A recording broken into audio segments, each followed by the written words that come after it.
The ringgit has fallen, and Malaysians are struggling. The price hike up is everywhere, and sometimes it's just a hard laugh. As Malaysia's currency hits some of its lowest levels in decades, it's taking a toll on businesses. The import has become very, very expensive. And workers. The foreign exchange between Malaysia ringgit and Singapore dollar, that is one of the main motivation for them to come over. Will the falling ringgit erode the people's trust in the Anwar Ibrahim-led government? Increasing cost of living is a major political issue. And is a ringgit rebound in sight? I believe we are in a new normal for ringgit, and it's not going to be good for Malaysia. I have witnessed how government is responding to this urgently and immediately to see how we can stabilize the situation as soon as possible.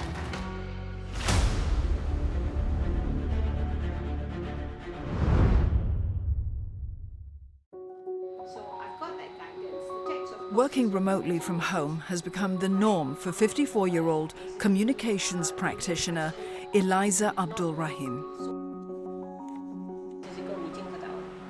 But during the times where Eliza travels to her office for client meetings, she'd rather take public transport instead of driving.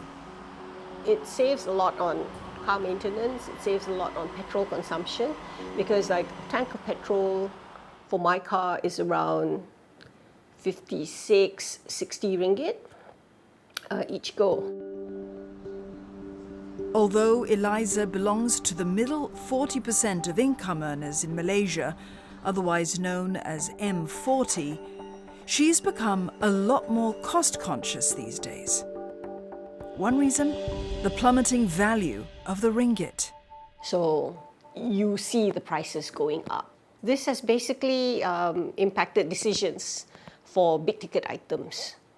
I basically look to purchase more local brands. And if there are certain international brands that I'm interested in, then I have this tendency to look for them when they enter the reduced to clear. At the start of Q4 last year, the ringgit was among Asia's worst performing currencies. It fell by 6.9% against the US dollar. Last October, the ringgit closed at 4.794 Malaysian ringgit to a dollar, the lowest in 25 years. In February, it slipped below 4.8 Malaysian ringgit against the greenback, its weakest since the 1998 Asian financial crisis. The weak currency will actually translate into imported inflation. And we know that certain foodstuffs are being imported from abroad. And of course, this situation are being compounded by the geopolitical situation since 2022 because of the Ukraine invasion by Russia that actually has an impact into the commodity prices. 50-year-old cameraman Shanmugam Karupanan is among those who feel the pinch of rising food prices. As a freelancer, his work with local production houses comes on an ad hoc basis. Because of his age, good jobs have been harder to come by. It's affected my daughter. You see, she's 9 years old and standard 3, and every day I'll give her 2 ringgit.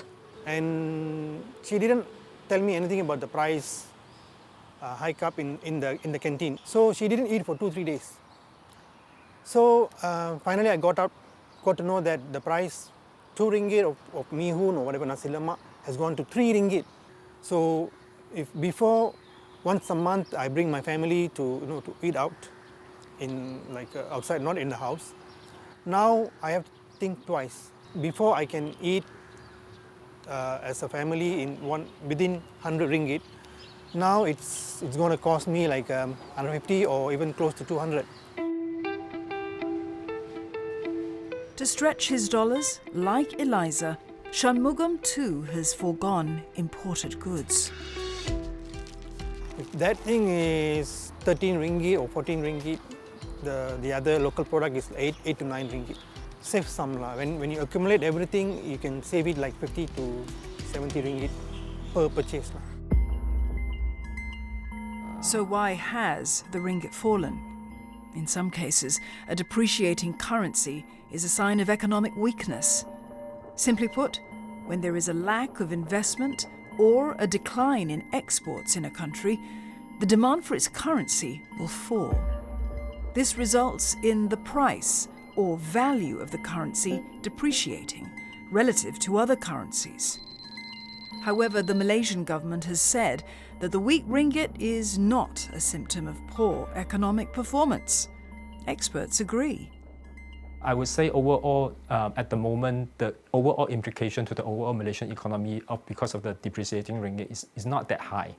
So meaning that despite us having a depreciating currency against the US dollar, the depreciating currency effect on the economy health is not that large. Overall, the economic growth in Malaysia is still healthy. If you look at our balance of payments, we are still experiencing current account surplus balance, and I think the government is quite committed to reduce the budget gap. So in that sense, I think the governance are there to make sure that the economy will be well run. In February this year, the Malaysian government announced that total investments for 2023 reached 329.6 billion Malaysian ringgit, or 70 billion US dollars. It's the highest in the country's history. Its exports also grew almost 9% year on year in January, ending 10 months of export decline. Total trade has increased 13.3% to 234.7 billion Malaysian ringgit in January this year. So, if the economy is healthy, how is the ringgit slump explained? The answer lies in monetary policy. Over the last 2 years, the major factor that contribute to the ringgit depreciating against the US dollar is the US Federal Reserve raising the interest rate. So the US has raised its interest rate to 5.25 to 5.0%, whereas Malaysia has only raised its interest rate to 3%. So as a result, capital will flow out from Malaysia to United States and causing the ringgit to depreciate. The US Federal Reserve Bank, or the Fed, has raised interest rates at least 11 times over the last 2 years, a move to counter inflation. In 2022, the rate of inflation in the US hit 9.1%, the highest in 4 decades. The idea would be that if the country is facing higher inflation, then the central bank will try to make sure that the interest rate increase so as to discourage consumption and investment in the country, to reduce the overall demand in the country so that inflation can come back down. With high interest rates, investors get better returns by buying instruments like US Treasury bonds. This drives up the demand for the US dollar, causing it to appreciate. But this means that regional currencies, like the ringgit, the yen, the won, the rupiah, and others, have slumped against the greenback.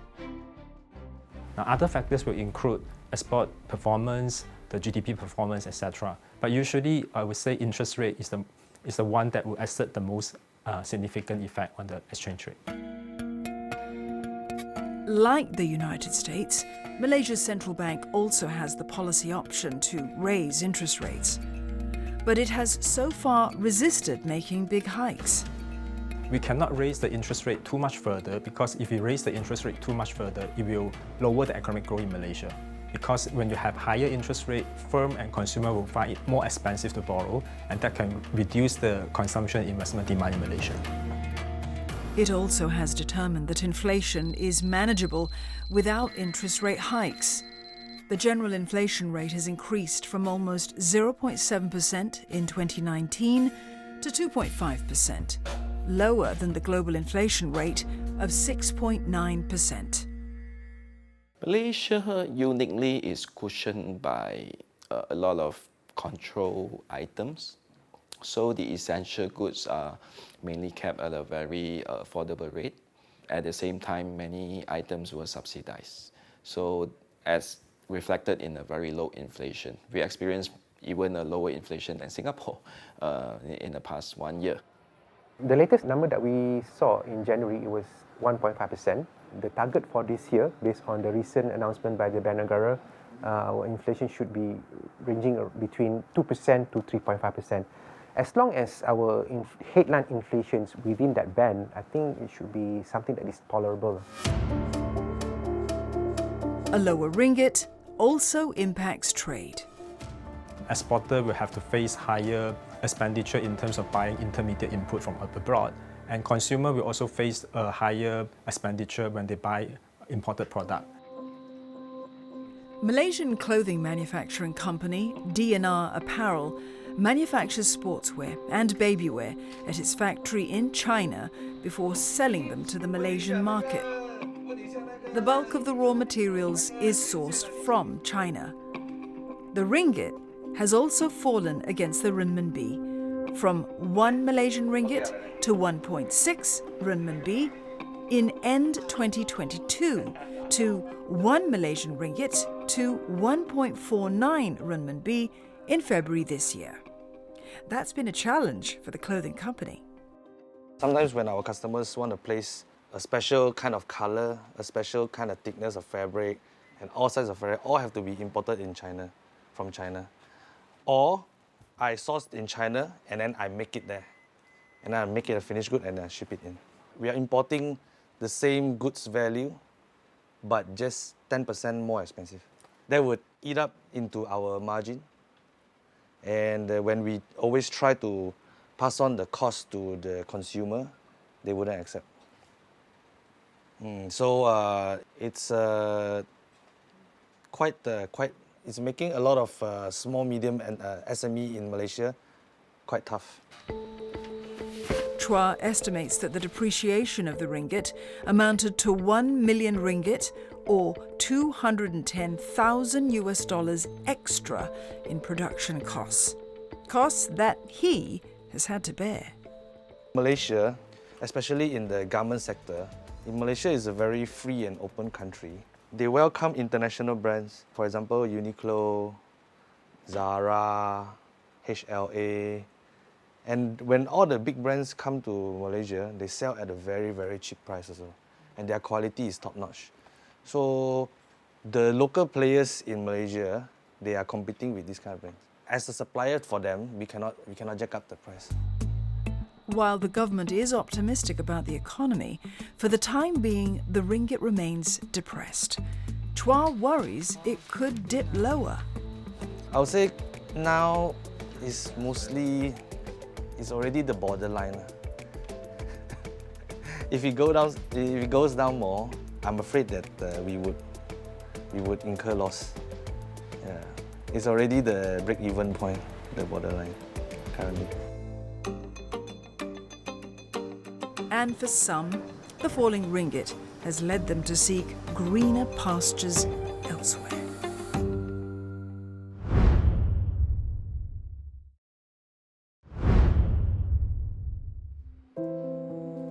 It's 10 a.m. in Geylang Patah, Johor Bahru. Muhammad Hafizi Shamsuddin is getting ready for work. For 14 years, the 41-year-old container driver made the 17-kilometre-long trek to his workplace, located at Jurong Port in Singapore. The port is a stone's throw from the Tuas immigration checkpoint between Malaysia and Singapore. Previously, this meant waking up before sunrise. Start kerja pukul 5.30, pukul 5 macam tu. Tapi pagi sebelum pukul 4.30 mesti nak keluar. 4.30 tu kira dah jam lah tu. Dah ramai orang ada kat port, dekat custom. Jadi pukul 4, pukul 3.30 macam tu bangun, pukul 4 mesti nak keluar. Sampai tempat kerja dalam pukul 5.30 terus sambung kerja. Sambung kerja 12 jam. Kerja 12 jam, kadang-kadang OT, ada lambat sikit. These days, Hafizi has a more flexible schedule as a senior driver. Nonetheless, he thinks the prior years of sleep deprivation were worth it. While he was working in Malaysia, Hafizi earned around 4,000 Malaysian ringgit, equivalent to 1,100 Singapore dollars at the current exchange rate. Today, working in Singapore, he makes about 4 times more. Boleh beli 2 rumah, boleh beli kereta ke, macam nak beli motor pun boleh bayar cash. Macam gitu. Kalau kat sini kita motor pun kita biasa buat loan kan, loan kedai lah apa kan. Tapi kalau sana motor dah tak okey nak beli terus beli. Tetap payah nak buat loan apa kan. Kira gaji 1 bulan tu dah kita dah boleh beli apa kita nak beli. Dapat simpan. Alhamdulillah. Kalau macam dulu nak simpan pun kita simpan nanti pakai balik. Pakai balik. Tapi kalau kerja kat Singapura tu kita gaji tu bulan lepas tu masih ada lagi. Separuh daripada gaji tu kita ada lagi. In the last 2 decades, the Singapore dollar has appreciated by about 60% against the ringgit. Last year alone, the Singapore dollar strengthened more than 7% to an average of 3.3960 Malaysian ringgit to 1 Singapore dollar. Today, it has reached 3.50 Malaysian ringgit to the dollar. That means more disposable income for people like Hafizi through favourable currency conversion. But why has the ringgit lost so much of its value compared to the Singapore dollar? Again, this is due to how the two countries manage their currencies. In the case of MAS, Monetary Authority of Singapore, they will use currency as their main policy tool, which is the Sing dollar nominal effective exchange rate. So on that note, when US dollar appreciating, you can see the Sing dollar is also appreciating quite a similar pace.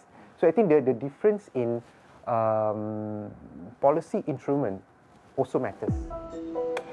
Singapore's monetary policy is what's called a managed float. The Singapore dollar is allowed to fluctuate, but within a band pegged against a basket of currencies. The Monetary Authority of Singapore uses its foreign reserves to buy or sell the Singapore dollar, keeping its value within the policy band. Malaysia also has a managed float of its currency, but with an eye to price stability and economic growth rather than pegging it to any currency. I would say Malaysian government cannot do the same as Singapore because our economic structure are different. So, for example, in terms of exporting sector, Singapore has been able to produce at a higher value-added segment of the economy, whereas Malaysia is still more or less exporting in the low to medium skill level type of exporting sector. So, if you allow our exchange rate to become too strong, that may hurt that segment of the exporting, whereby the low to medium value-added segment may lose competitiveness if our currency is too strong. But maintaining export competitiveness comes at a cost. There are concerns a falling ringgit could accelerate Malaysia's brain drain as workers seek remuneration in a stronger currency. For a lot of Malaysians, when they talk about the foreign exchange between Malaysia ringgit and Singapore dollar, that is one of the main motivation for them to come over to Singapore. As of 2023, it's estimated that there are 1.86 million Malaysians who've migrated abroad. 1.13 million of them living in Singapore. 3 out of 4 of these are either skilled or semi-skilled workers. 37-year-old project manager Calvin Ong is one of them. When he graduated from Japan's Chiba University, he broke his bond with the Malaysian government and decided to work at an IT firm in Japan. After 3.5 years, he returned home, only to leave again for Singapore. Calvin had concerns that Malaysia's race-based politics, which tended to favour the Malay majority, had permeated into the workplace. In terms of career advancement, sometimes it is favoured over a certain individual compared to a group of individuals. So this gives us the realization or the push to actually look for better opportunities overseas. Recently, recruitment agencies in Singapore have seen an uptick of 30 to 50% more inquiries from Malaysian workers. At the research firm Emir Research, Dr. Margarita Peredaryenko has co-authored a report on the brain drain problem in Malaysia.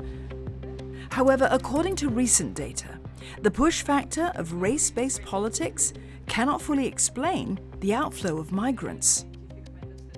If we look at the Department of Statistics Malaysia that study in 2022, what they have found actually very interestingly is that, of course, the major part of those who migrated is Chinese, but the second, not less large group is Malays. So you see, dynamic might have changed. What attracts them abroad is actually equal opportunity, better career prospects in terms of promotion as well as breadth and depth of job market, better pay, perks, salaries, benefits, and so on.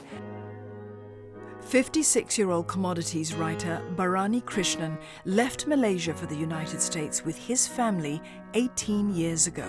His daughter, Harvanya, was just 4 years old then. Now he's open to returning home to Malaysia, though there are finances to consider. In Malaysia, the inflation is pretty high now too. I think since the pandemic, everything is like all over the world. It's all gone up in Malaysia because they have a problem with the currency as well. And the currency has been going down, and that's hurting them a lot because they import quite a lot of stuff there, and that's really hurting people's disposable incomes. The ringgit's impact on outward migration may be temporary, but those who do leave may not be inclined to return, even if the currency recovers. For one, Bharani's children don't wish to return to Malaysia with him. My kids, I don't think they're coming back because my daughter was only 5 when she left, not even 5, 4. She has been American almost all her life, and my son was born here. They identify themselves as American more than Malaysian, and I can't change that in them. At the same time, a low currency could deter inward migration, especially if expatriate salaries are denominated in ringgit. This was the case for 47-year-old technologist Pedro Custodio, who came to Malaysia 2.5 years ago to tap the growing Asian markets. He had previously worked in the digital space in Europe, Asia, and the Middle East. Well, I moved to Malaysia before the ringgit went into this downward cycle. If I had known, I would just have made probably different provisions regarding my salary. For example, when an expat moves into a country, normally there's a parity exercise between what salary you're making in whatever country you're coming from versus the salary you're going to receive in Malaysia. If the currency continues to decrease, although you negotiated a certain salary, in the end you start receiving less and less salary from what was negotiated. Last year, the government reactivated Pemuda, a task force with a purview to improve Malaysia's business competitiveness. In year 2023, there are more than 150,000 expatriates employed and has contributed to Malaysia's economy. These expatriates are here to help develop Malaysians and ensure that technology is successfully transferred. The depreciation of a Malaysian ringgit is a challenge. However, there are two groups of expatriates. One is to help the new investments to start up or to expand and to transfer technology. These expatriates are paid by their companies in their home country currency, so that should not really be a problem. The other group are hired by companies in Malaysia and paid in local currency. The appreciation of the Malaysian ringgit may indeed impact the attractiveness of Malaysia as a destination for expatriates. For the first group, the low ringgit is a boon. According to 2022 data, maintaining a comparative standard of living in Malaysia would cost 43% less than in the UK and about 52% less than in the United States. Simply put, a low ringgit can be attractive to expats as their savings and salary go a longer way when converted to the Malaysian currency. In fact, a 2023 Internation survey had Malaysia as the best Asian country for expats.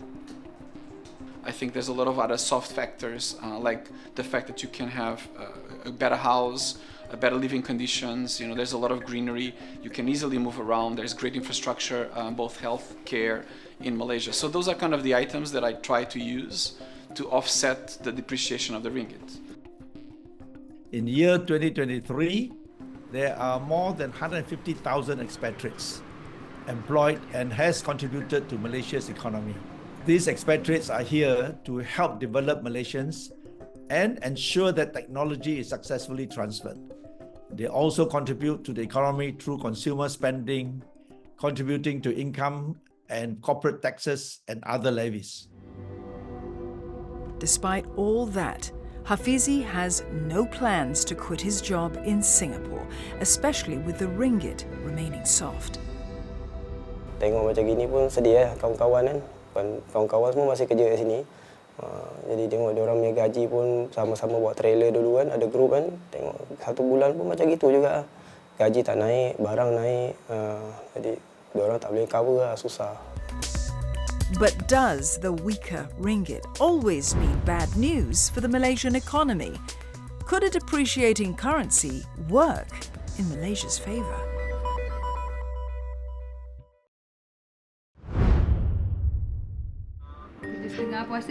Almost every day, 50-year-old Rahila Ali would speak to her son via a video call.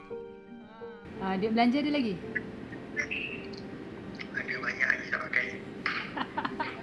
Her son, Rizal Hasif Wafi, is pursuing a degree in animation at the University of Surrey in the United Kingdom. She sends money to her son each month for accommodation, food and other expenses. Okay, kenapa adik nak kerja cuti semester break nanti? Nanti kan kerja dapat pocket money. Pocket money tu boleh lah beli apa-apa. Tak payah nak tunggu mami nak beli barang. With the depreciating ringgit, what she used to send is no longer enough. Kena fork up lebih daripada normal lah. Sebelum ni kalau katakan I kena hantar dia monthly 1,500 ringgit. Jadi sekarang ni I dah kena hantar dia 2,000 ringgit lah. Sebab bila exchange tu, I mean like more than 500. Yep. Sebab dia currency kan, sebab kalau sekarang dia dekat UK, duit dah 6, last time baru 5. There are about 60,000 Malaysian students who are currently studying overseas. The decline of the ringgit has now left many of them grappling with the increased education costs. Fortunately for Rahila, her son is on a partial scholarship offered by the university, but she still has to top up around 20,000 Malaysian ringgit for his accommodation and tuition fees because of the fall in value of the ringgit. Saya bersyukur sebab saya dapat anak yang sangat memahami dan anak saya bukan budak yang spend. So saya bagi dia duit yang memang cukup-cukup untuk dia, dia tak overspend. In a similar vein, some Malaysians had put off plans to travel overseas for holiday. You can't overspend, you can't think of going anywhere for your travel, for your, you can't imagine out of Malaysia. My son always wanted to go to Singapore. There's a amusement park there. I can't recall the name. And when thinking about the price of the ticket, I said, okay, forget it for the moment. But while the weak ringgit has deterred Malaysians from vacationing overseas, on the flip side, it has bolstered tourism. Affordability helped propel the country to the top travel destination in Southeast Asia last year. Just look at the tourist arrivals. I think last year we hit 20 million tourist arrivals. I mean, foreign tourists coming to Malaysia versus 10 million in the prior year. That's like 100% increase. This year it is expected to reach 27 million. And we can see good traction in terms of the airlines numbers, in terms of the passenger carried over the aircraft. Based in Johor, hotelier Ivan Teo finds himself a busy man these days. Tourism in Malaysia has rebounded in a big way from the lean years of COVID. So during this recovery period, the 2 years, yes, we see a surge. In fact, we are getting new staff, new trainees and new training to get new people on board. More than 16 million foreign tourists visited the state of Johor last year, with Singaporeans making up the lion's share. The ringgit have depreciated and there's more tourists coming, not only Singaporeans coming in for holidays, there are also a lot of Asians that come to Johor Bahru. Reason is because they see that the depreciation of ringgit going to Singapore to stay a night is much more expensive.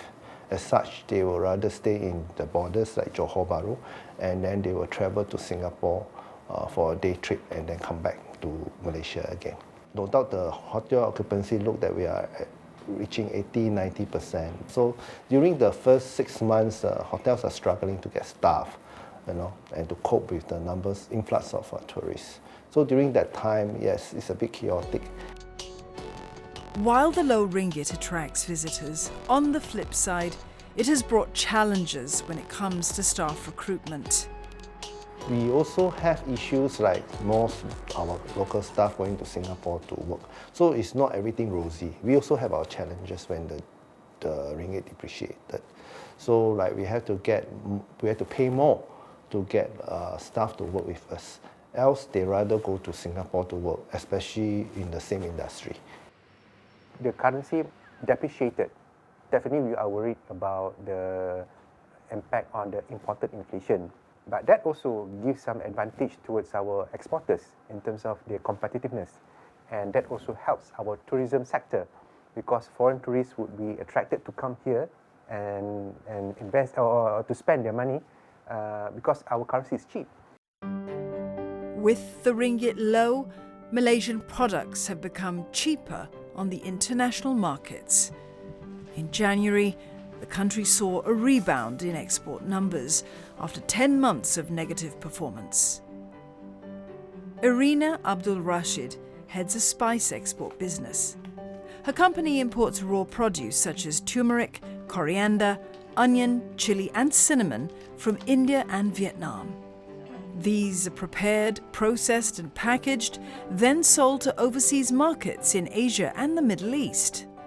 Ada kebaikannya dalam ekspor ni, contohnya pembeli akan dapat pertukaran nilai ringgit tu lebih banyak kan.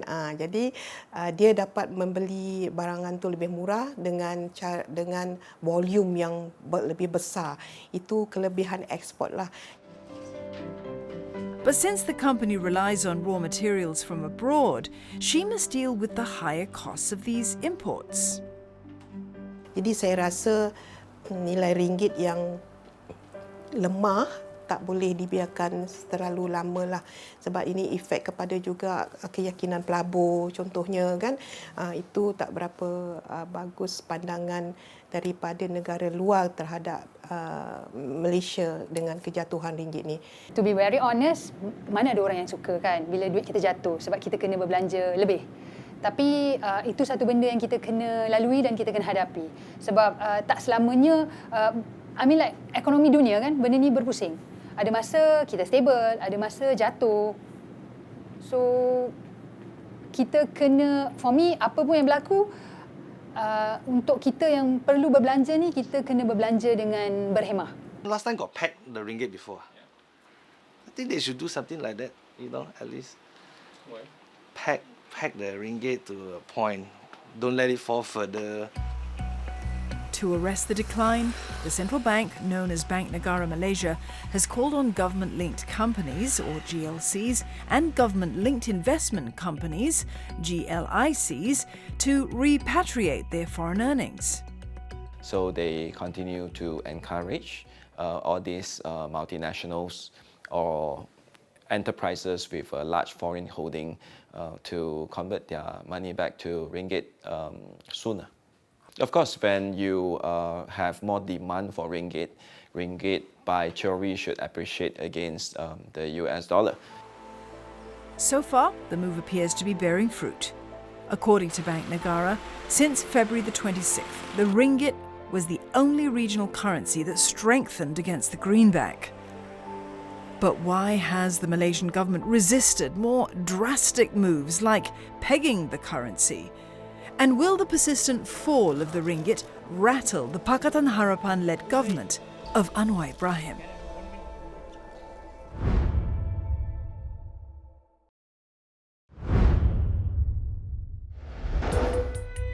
The fall of the ringgit has brought back memories of the 1998 Asian financial crisis. It first began in the United States, after the Feds and its then chairman, Alan Greenspan, raised interest rates to fend off inflation and cool a booming economy. The benchmark interest rate was raised from 3.25% in 1994 to 6% the following year. The move attracted hot money from Asia to flow into the US, leading to the appreciation of the US dollar. The Thai baht, which was pegged to the USD, rose concurrently with the greenback. But this hurt Thai exports, which became more expensive and less competitive. And soon, the Thai government ran out of foreign reserves to maintain the peg. The baht came under heavy speculative attacks, and Thailand was forced to depeg and float the currency. The baht quickly collapsed. Between July 1997 and January 1998, the baht lost over 50% of its value. The contagion spread quickly to currencies across the region, including the ringgit. The KL stock market lost more than 60% of its capitalization, and Malaysia's economy contracted by 7.4% in 1998. Back in those days, to Western investors, they see Southeast Asia as a single block. So when something happened to Thailand, they didn't know how serious the impact could be, so they have decided to withdraw massively. And back then, I think many countries were hit, including Singapore. The sharp decline of the ringgit caused deep economic and political turmoil in Malaysia. Dr. Mahathir Mohamad was the Prime Minister then. His deputy was the current Prime Minister, Anwar Ibrahim. Anwar was also the Finance Minister. I think in the late 90s, I think both have a very different approach. One is probably in favor of more protectionist measures, whereas the current Prime Minister is more in favor of a more open economy, improving ease of doing business, removing of restrictions, and that has always been, I think, the theme of this government, of the Anwar administration, to improve the ease of doing business. Anwar Ibrahim had a free market approach. He wanted to continue floating the ringgit, keep capital markets open.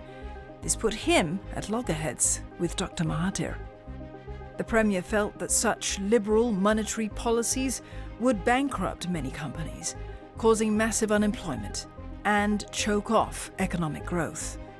So, on the 2nd of September 1998, Dr. Mahathir made his bold move. He pegged the ringgit at 3.80 to the US dollar and imposed capital controls, effectively shielding the currency from speculative pressures. On the same day, Anwar Ibrahim was sacked from his post and expelled from the party UMNO. The fallout would eventually see Anwar sentenced to 6 years imprisonment for corruption. The ringgit peg would continue until 2005, when it was allowed to float once more. More than 2 decades after the Asian financial crisis, the ringgit has fallen again, almost touching the record lows of the Asian financial crisis. In a case of déjà vu, Anwar Ibrahim is once again the Finance Minister, as well as Prime Minister. And once again, Dr. Mahathir Mohamad, now on the political fringe, has called the government to reintroduce the currency peg. But this is not the Asian financial crisis. Far from what we have experienced during the Asian financial crisis. The banking system is very healthy and our financial strengths are much more robust than before.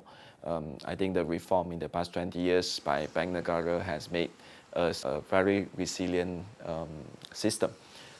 And the non-performing loans are also being kept to a very low level. Our growth is still quite stable. So given that our growth is stable, I don't think there is a necessity for us to impose capital control or have a fixed exchange rate. I think what the government is trying to do is to avoid losing investors' confidence. It's easy to impose controls, to impose restrictions, but the price that Malaysia will have to pay as a result of those restrictions are losing the confidence of investors. Still, for the opposition, like the Bersatu Party, the weak ringgit has exposed the government's belly. I think Malaysia's ringgit problem stem from one of the issues involving governance. Anwar Ibrahim's government, there are certain things they have done quite good things, but by far and large, I think there's still some sort of inertia, especially at Ministry of Finance. I think there are many policies involving our finance and economy are not being properly executed. If the market and also the businesses and the rakyat do not feel confident with the manner government run things in day-to-day affair, governance, into government delivery, definitely it doesn't help to boost ringgit's value. So I believe this is one of the issues plaguing the ringgit domestically speaking. Some of these criticisms may have stuck. In tandem with the falling currency, Anwar's approval rating has taken a dip. According to pollster Merdeka Centre, only half of the respondents approved of Anwar's leadership, an 18% drop from the start of his tenure. Only 52% of respondents are satisfied with the government's handling of the economy. In the same poll, 60% of respondents feel the country is heading in the wrong direction. Should the ringgit fall further, this could hurt the government.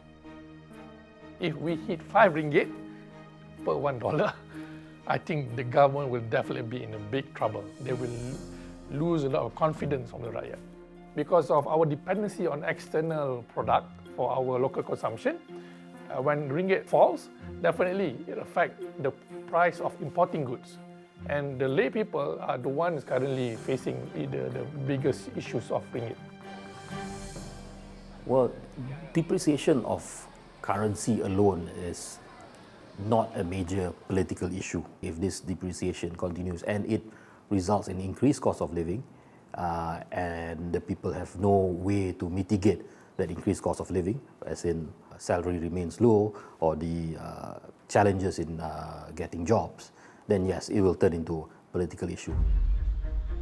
Meanwhile, the government is sanguine. The Finance Ministry said it expects the ringgit to recover this year. It is happening, and I believe it won't happen overnight. It will take some time, but we do see signs of some recovery, and at the same time, some businesses are also attracted by Malaysia and continue investing, for instance, in Penang, semiconductor. So if the United States start to cut interest rate, then the ringgit may appreciate, gain back some value to maybe $1 to 4.5, 4.6 ringgit. But if there are big shock, like let's say the geopolitical risks in Middle East or in Asia become worsened, or let's say the oil price increase a lot to the extent that US has to increase the interest rate further, then it is possible for the ringgit to depreciate further against the US dollar. There is also the question of whether the ringgit is undervalued. Is the price of the ringgit unusually low, given the health of the economy? The central bank and some economists seem to think so. For now, I think I concur with Central Bank assessment that our currency is undervalued. And obviously, if anything is undervalued, then the only direction is to go up at some point. If you look at the general consensus, I think this year, dollar ringgit should be around 450 to 460 thereabouts. So we are not, being appreciated by the investors in that sense. But I think the prospects are there for currencies to appreciate further at some point in the future. But looking to the US, it is uncertain when the Federal Reserve will pull back on interest rates. Meanwhile, after a short recovery in March, the ringgit has fallen back to the precipice of 4.80 Malaysian ringgit to the dollar. So for the time being, the cost of living for Malaysians will remain high. In the short term, I think the government has enough policy tools to respond to this, to the depreciation. And I think we know that in the coming months there will be announcement on targeted subsidies, and also some the registration drive for the new database to help with government assistance So this will mitigate the impact of depreciation in the short term from the people's perspective. But until then, ordinary Malaysians will have to cope with things remaining expensive. This current government are trying to fix it, but the rot is so deep until no one can ever fix it. Until one man come up with a really, power plan to fix this all mess, then it will be good. I feel that the current administration is doing its best to stabilize the economic conditions, and the more stable we get, the better the ringgit situation will be, since the economy is so exposed to foreign trade.